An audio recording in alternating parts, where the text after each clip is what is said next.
Mənə bir qardaşımız yazdı, dedi ki,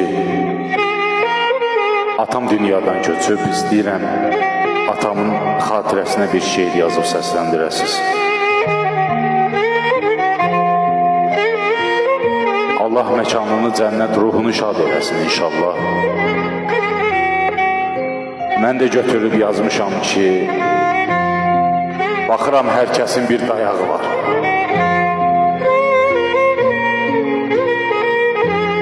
Mən niyə arxasız, dayaqsız qaldım? Yazanım kəm yazdı, alın yazımı. Bu cavan yaşımda atasız qaldım.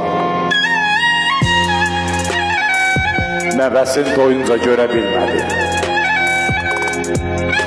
Bizə yedizdirdi, özü yemədi. Dərdi qəmi çox idi, bizə demədi. Atamın yoxluğuyla alışdım, yandım.